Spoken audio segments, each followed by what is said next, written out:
Queridos, abra a tua Bíblia aí, por favor, em 2 Timóteo, segunda carta do apóstolo Paulo a Timóteo, capítulo 2.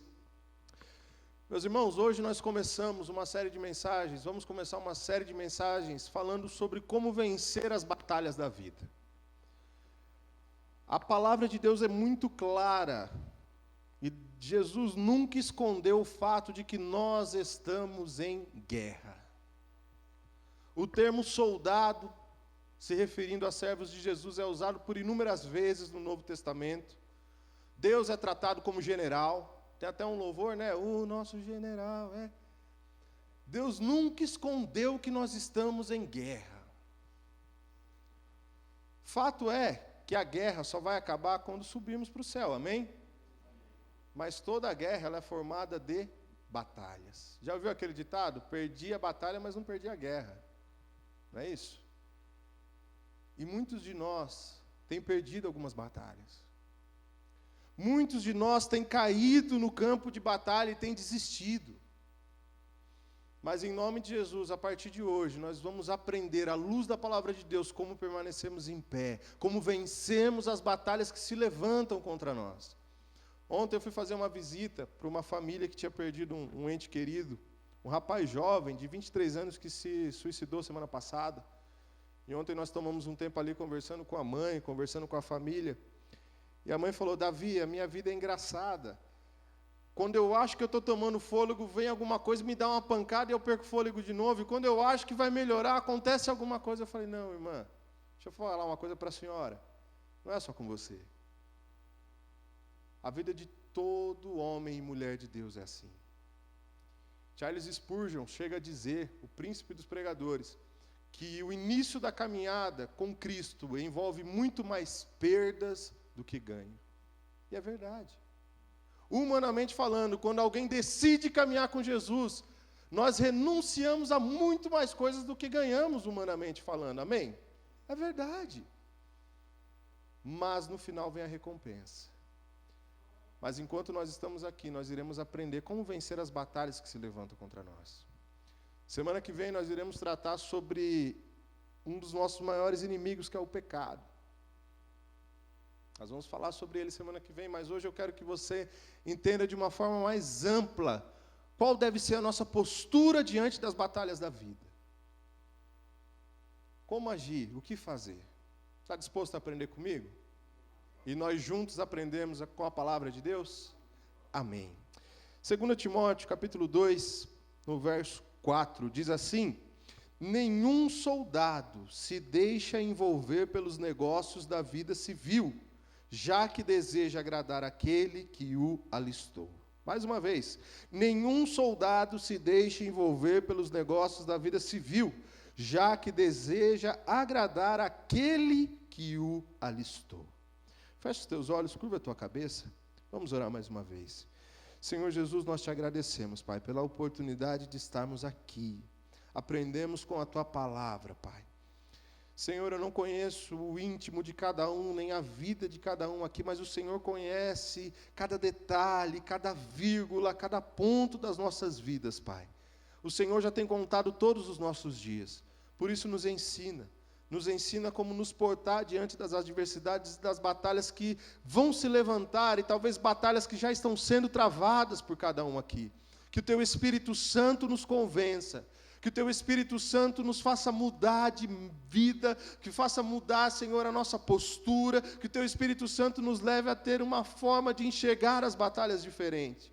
Porque a voz humana, como nós costumamos dizer aqui, ela emociona, mas só quem convence é o Teu Espírito Santo. Fala conosco essa noite, Pai. Quem chegou aqui desanimado, que saia daqui fortalecido com uma postura diferente. Fala conosco como o Senhor já tem falado, continua falando, Pai. Esse é o nosso pedido. Nós oramos no Teu nome, Jesus. Amém. Amém, queridos? Vocês concordam com isso, irmãos? Nós não estamos em guerra, amém? É uma guerra. E se eu perguntar aqui quantas batalhas você já travou na sua vida, com certeza você tem dezenas para contar. É alguém da família que te deu dor de cabeça, é uma enfermidade, é um problema financeiro, eu não sei, mas inúmeras são as batalhas que nós enfrentamos no decorrer da vida, é fato. Jesus nunca escondeu isso. Pelo contrário, o que Jesus disse? Quem quiser vir após mim, faça o quê? Negue-se a si mesmo, tome a sua cruz e me siga. E esse texto é muito profundo, queridos, quando Jesus fala, tome a sua cruz. O que cruz representa? Cruz representa carro novo? Cruz representa casa boa. Não que isso seja pecado, irmãos. Se você não quiser o que você tem, eu passo meu CPF, meu nome, você transfere para mim, sem problema. Mas Jesus ali já nos desafia e diz, olha, caminhar comigo não é fácil.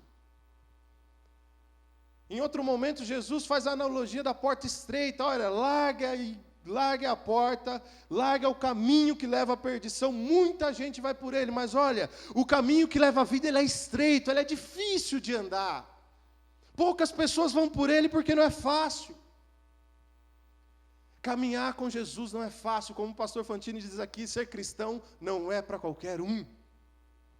Não é fácil, principalmente nos dias de hoje, com tanta coisa acontecendo à nossa volta. Quando você vai visitar uma mãe que acabou de perder o filho, que se matou no cômodo do lado, a mãe estava assistindo um jogo e no quarto do lado, o filho amarrou um cinto no pescoço e se matou. E aí essa mãe olha para você e pergunta, por que Deus deixou que isso acontecesse? Você não tem resposta. Quando você vai fazer o velório de um rapaz de 20 anos de idade que morreu de câncer, e a mãe dele olha para você chorando e pergunta, por quê?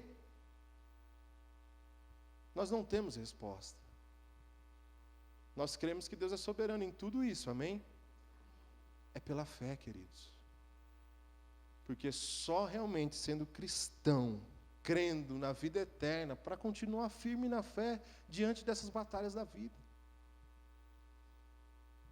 E Paulo tinha uma pessoa especial que caminhava com ele, era Timóteo.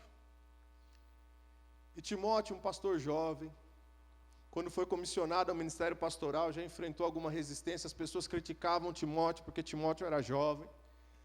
As pessoas criticavam Timóteo porque Timóteo não tinha muito tempo de convertido. Como pode uma pessoa com pouca experiência já assumir uma igreja e Paulo confiar tanta coisa na mão desse menino? E aí Paulo escreve essa carta a Timóteo, tem a primeira carta, essa é a segunda, leia as duas na sua casa, fica aqui a dica. Mas Paulo chama Timóteo de soldado. Porque Paulo sabia que Timóteo iria enfrentar várias batalhas na sua vida. Assim como eu e você. E essa carta que Paulo escreveu a Timóteo, ela vale para nós também, amém? E só nesse pequeno verso que nós lemos agora, nós aprendemos algumas coisas que são preciosas, que se colocarmos em prática, nós iremos enfrentar as batalhas de uma maneira diferente e sairemos vitoriosos em nome de Jesus. O texto ele começa dizendo que aquele que é soldado, ele não se embaraça, ele não se deixa dominar por questões da vida comum, da vida civil. E só nesse comecinho nós já aprendemos alguns princípios valiosíssimos. Meus irmãos, nós somos cristãos, amém? Você crê no céu? Amém? Quem quer ir para o céu aqui? Eu quero. Irmãos, Jesus podia voltar antes do culto acabar e eu vi a Cris e o Luquinhas lá em cima, não tem problema. A gente ia se encontrar lá. Eu ia pedir para alguém avisar no alto-falante e a gente se encontrava na recepção, não tem problema. Não, Claudio, a gente trava junto pela porta dos missionários. Mas, irmãos, embora nós tenhamos a esperança do céu, embora nós queiramos ir para o céu, nós temos uma vida a ser vivida aqui, amém? Eu tenho um filhinho de 1 ano e meio de idade que está comendo muito. E quando ele está com fome, não adianta eu chegar na frente dele e falar, calma filho, não chora porque a gente vai para o céu. Ele não entende isso. Ele precisa de leite, ele precisa de pãozinho, e gosta de um pãozinho, irmãos, que só vendo. Ele precisa de uma bolacha, um chocolatezinho, ele precisa de coisas que existem no mundo ainda. Mas aí vem o apóstolo Paulo e diz, olha, quem é soldado, quem é cristão, quem realmente serve a Deus, não se embaraça com as coisas do mundo. Sabe o que Paulo está querendo dizer aqui? Esse embaraça no original dessa palavra significa ter como prioridade, significa se apegar, significa olhar fixamente só para aquilo. Você é soldado. E todo soldado tem uma missão. E aqui a primeira coisa que nós temos que aprender para sermos vitoriosos nas batalhas que vamos enfrentar. Se você quer ser vitorioso diante das batalhas, seja comprometido com a missão que Deus te deu. Se comprometa com a missão que Deus confiou a você. Olha para o irmão do seu lado e fala para ele, você tem uma missão, fala para ele. Fala para o irmão do outro lado agora, você tem uma missão. Mas Davi, eu não sou missionário, eu não sou diácono, eu não sou obreiro, eu venho na igreja uma vez a cada 20 dias e olhe lá, meus irmãos, você tem uma missão. E quando se fala de missão, nós temos dois tipos de missão. Nós temos aquela missão que ela é coletiva. Por exemplo, pregar o evangelho não é exclusividade de missionário. Pregar o evangelho é obrigação de todo cristão. Um grande pregador chegou a dizer que todo cristão ou é um missionário ou é um impostor. Nós temos a missão de sermos sal e luz por onde passarmos. Nós precisamos nos comprometer com a missão que Deus nos deu. Porque quando eu não me comprometo com a missão, quando o meu foco não está na missão, a minha estratégia a ser traçada, ela vai ser errada. Ela vai ser errada. Semana retrasada eu estava ouvindo um dos Navy SEALs, um grupo de elite americana, da Marinha, dos Estados Unidos, e eu estava ouvindo o testemunho, o depoimento do cara que, segundo ele deu os 3 tiros no Osama Bin Laden. Irmãos, coisa de louco. Toda estratégia montada meses antes, traçando, pensando como vamos entrar, como vai fazer. E ali eu comecei a pensar, uma vírgula que esses caras tivessem feito de errado, a missão teria ido por água abaixo. Quando nós não estamos comprometidos com a missão, a nossa estratégia, ela será errada. Nós temos que nos comprometer com aquilo que Deus espera de nós. Custe o que custar. Mas nós nos comprometemos com o bem-estar da nossa família, nós nos comprometemos com os ministérios da igreja, nós nos comprometemos com tudo e com todos, mas a pergunta é com isso que Deus quer que você se comprometa? Nós temos sim que ser responsáveis com as nossas famílias, queridos, entendo que Deus quer tratar conosco essa noite. Mas nós vamos falar aqui um pouco mais para frente, que quando eu me comprometo com a missão que Deus me deu, Ele cuida daquilo que é meu. Vocês querem ver um exemplo? Lembram de José, Zé do Egito? Até teve uma minissérie sobre ele aí algum tempo atrás. O cara foi vendido pelos irmãos, o cara foi detonado, foi parar na cadeia. Resumindo a história, de repente ele se torna governador do Egito, o segundo homem mais poderoso do Egito. Eu não sei você, mas talvez eu, no lugar dele, com todo o poder que ele tinha, vou procurar minha família. Vou tentar saber como meu pai está. Vou tentar saber dos meus irmãos. Eu quero notícias deles. Mas não, Deus havia dado uma missão a José. Olha, você vai ser o governador do Egito. Você vai ter que fazer acontecer aonde eu te coloquei. E a palavra registra lá em Gênesis 30 e alguma coisa, se eu não me engano, que José ele se empenha em ser o melhor governador que o Egito já teve. E sabe o que chama a atenção? Enquanto José governa o Egito, é admirado por todos, Deus faz tudo em volta dele acontecer para que ele reencontre a sua família. E nós sabemos o final da história. José se reencontra com seu pai e com todos os seus irmãos. Mas ele priorizou, ele se comprometeu com a missão que Deus deu a ele. Qual é a missão que Deus te deu, meu irmão? O que Deus espera de você? Vocês querem ver um exemplo de alguém comprometido com a missão? Abra lá em 2 Samuel, lá no comecinho da Bíblia. Depois de Juízes, 2 Samuel, capítulo 11.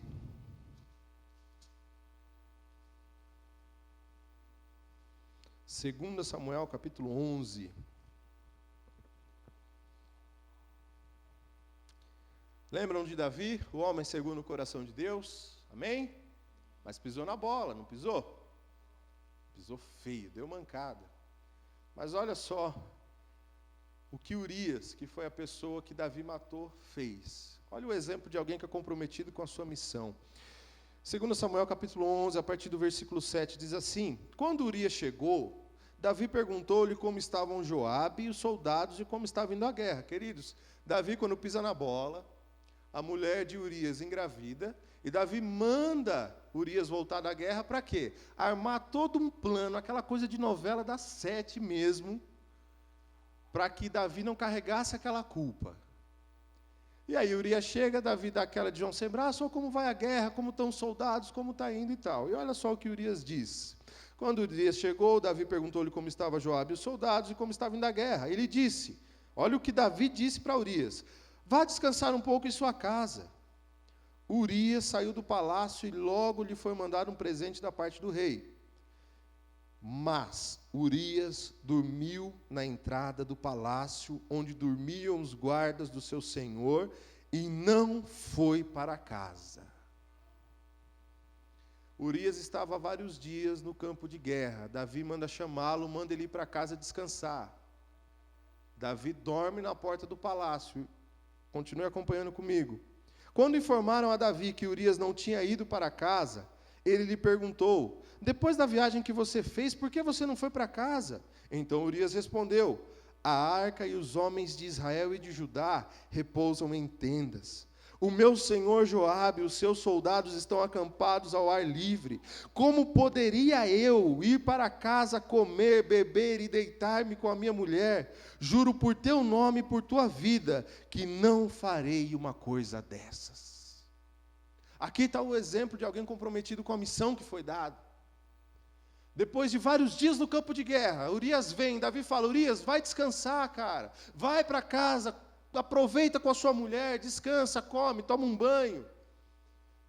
E Urias não vai e fala: rei, eu estou comprometido com a missão. Tem pessoas que estão lá comigo, que estão dormindo a céu aberto. Pessoas que também estão longe da família. Não é justo eu aproveitar da minha casa agora.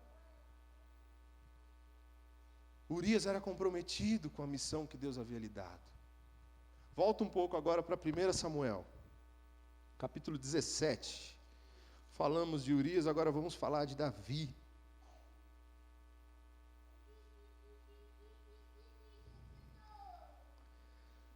Primeira Samuel, capítulo 17, a partir do verso 33, diz assim: Então respondeu Saul. Queridos, o contexto aqui é quando Davi guerreia com Golias, a batalha de Davi e Golias. Diz assim,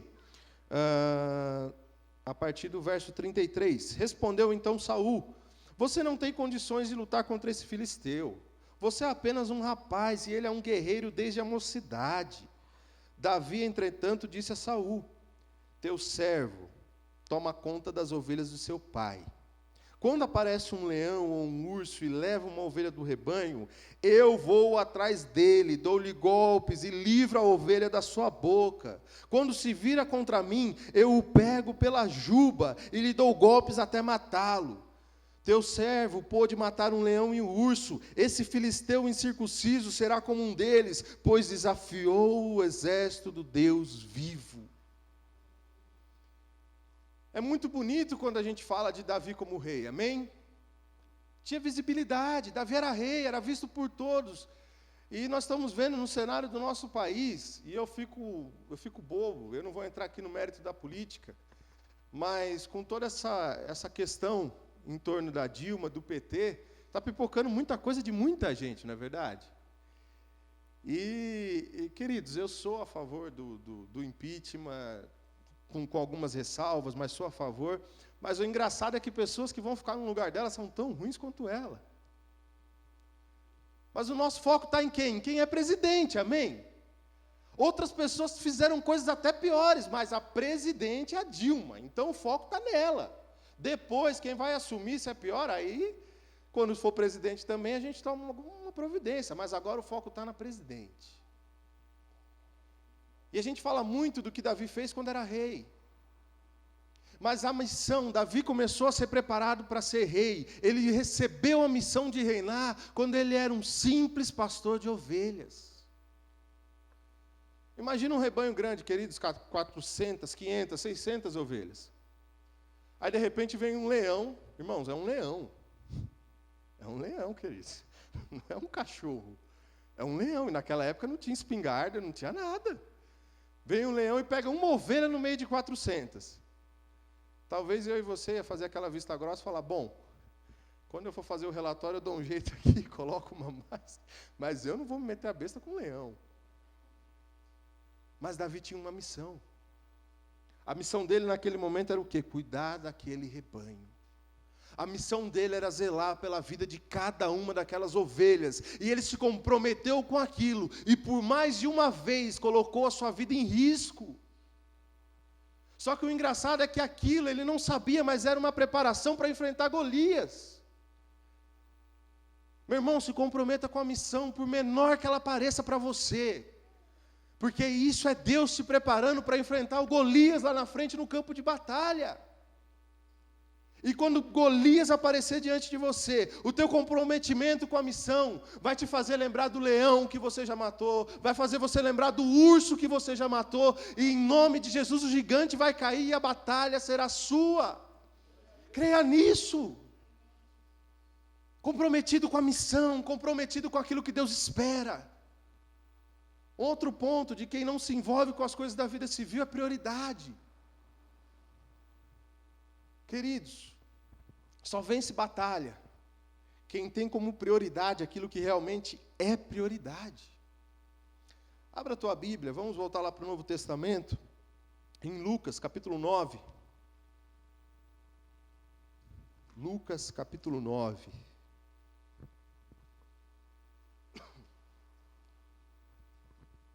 Lucas 9.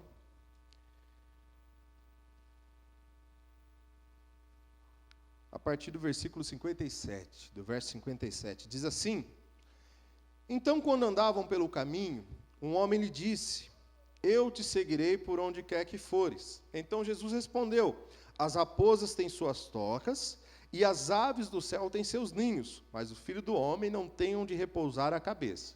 Ponto. Queridos, até aqui Jesus está andando, um homem, aparentemente de livre e espontânea vontade, chega até ele e diz: Eu quero caminhar contigo. E aí Jesus já joga limpo, tudo bem, você quer andar comigo? Mas a coisa não é tão simples quanto parece. Um Jesus um pouco diferente do que a gente vê aí fora, né? Amém. O Filho do Homem, até os animais eles têm aonde dormir, eles têm o que eles precisam. O Filho do Homem vive na dependência do Pai e quer andar comigo é assim, amém? Mas esse se ofereceu. Continuando a leitura aqui, nós vamos ver um outro que Jesus chamou. Olha o 59. E a outro disse: Siga-me, ou seja, esse Jesus chamou. Mas o homem respondeu: Senhor, deixa-me primeiro ir sepultar meu pai. Então Jesus lhe disse: Deixe que os mortos sepultem os seus próprios mortos. Você, porém, vá e proclame o reino de Deus. Meus irmãos, vamos entender algo aqui, aí a importância de estudar a Bíblia. Quando esse homem disse, e durante algum tempo eu pensei assim, tá? Deixa eu ir sepultar o meu pai, na minha mente vinha um velório acontecendo e o homem tinha que enterrar o pai dele. Não é isso que o texto quer dizer. Havia um costume judaico e aqui nós temos duas possibilidades. Uma delas era de que, quando o pai daquele homem, ele tinha que honrar o pai, quando o pai dele falecesse, ele estaria livre para seguir a Cristo, a obrigação dele ali terminaria, e uma outra vertente é de que ele queria esperar o pai dele morrer para que ele tivesse a sua parte na herança. Isso que o homem quis dizer quando ele diz: deixa eu sepultar meu pai primeiro, ou seja, deixa eu passar o tempo que meu pai tem ainda. É difícil saber exatamente o porquê, se era a questão da herança, a questão da responsabilidade, mas era nesse contexto. Era esperar o pai dele falecer para que ele fosse livre, de uma forma ou de outra. E Jesus deixa claro: olha, deixa que os mortos sepultem os seus mortos. Eu tenho uma missão para você. Não liga para a herança, tua prioridade não é a herança, tua prioridade não é a tua família, tua prioridade agora que eu estou te dando é ir e proclamar o Evangelho. Queridos, prioridade. O que tem sido prioridade na minha vida e na tua? Nós queremos vencer batalhas com a prioridade errada. Quer saber de uma verdade? Quando o assunto é guerra, prioridades erradas abrem brechas na nossa defesa. O míssil está vindo do sul, mas a minha prioridade é defender o norte. O que vai acontecer? O sul fica descoberto, o míssil vem e destrói. A minha prioridade é tratar o meu filho tal, só que eu estou arrebentado por dentro, eu estou precisando de ajuda, e estou perdendo a batalha achando que Deus não me vê, achando que Deus não tem vitória para mim, e muitas vezes a prioridade está errada. A palavra de Deus ensina que um cego guiando outro cego, o que acontece? Os dois caem no buraco. Às vezes Deus quer que nós priorizemos o nosso tratar. Porque quando eu estiver bem, aí sim, aí eu posso ter outras prioridades.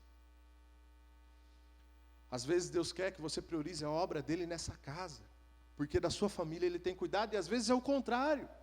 Às vezes Deus quer que você priorize a tua casa. E aqui as coisas vão acontecer no seu tempo, eu não sei, Deus tem prioridades diferentes para cada um de nós, mas nós temos que identificar quais são. Prioridades erradas abrem brechas na nossa defesa. O que tem sido prioridade na sua vida? O que é que tem tomado o teu tempo? O que é que tem roubado o teu foco? E aqui para acabar, um terceiro ponto que nós aprendemos nesse pequeno verso aqui, da carta de Paulo a Timóteo, é a questão da motivação. No final do texto, lá em Timóteo, vamos voltar lá, Timóteo capítulo 2, Paulo diz assim: nenhum soldado se deixa envolver pelos negócios da vida civil, ou seja, nenhum soldado tem prioridades erradas e nenhum soldado não se compromete com a missão. Todo soldado se compromete com a missão e sabe quais são suas prioridades. E aí o texto continua e ele diz: já que deseja agradar aquele que o alistou. E aqui é o calcanhar de Aquiles de muitos de nós. Vocês querem vencer as batalhas? Amém ou não amém? Ah, eu quero, irmão. Se você não quer, ora por mim, porque eu preciso vencer. Só que fica a pergunta: o que te motiva a vencer essas batalhas? O que te motiva a buscar a vitória? O que te motiva a batalhar? O que te motiva a guerrear? Porque eu falo uma coisa para vocês, a palavra de Deus nos ensina que o Senhor não abençoa motivações erradas. Deus não abençoa aquilo que é movido pela motivação errada. E Davi, qual deve ser a minha motivação? Abra a tua Bíblia, em 1 Coríntios 10, 31.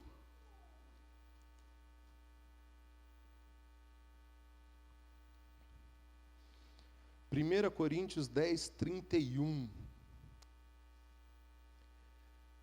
Diz assim: assim, quer vocês comam, bebam ou façam qualquer outra coisa, façam tudo para a glória de Deus. Eu gosto muito daquele exemplo, o pastor Carlos já deve ter ouvido isso muito na vida dele, mas é aquele exemplo do carro, né?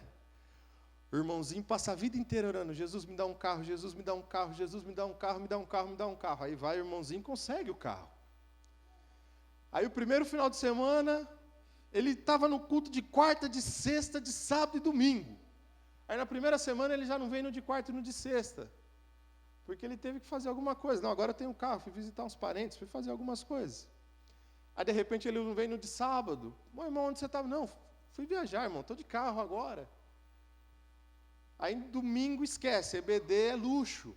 E quando dá, ele vem no culto à noite: irmão, cadê você? Não, irmão, agora sabe como é, eu estou de carro, então estou aproveitando para visitar a família, estou aproveitando para visitar parques, estou aproveitando para passear agora.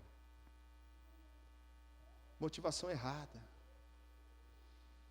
Como outros irmãos que eu já conheci, que pedem um carro a Deus, pedem um carro a Deus, e quando ganham um carro, não tem coragem de colocar o carro no barro para levar um irmãozinho que mora num lugar mais humilde.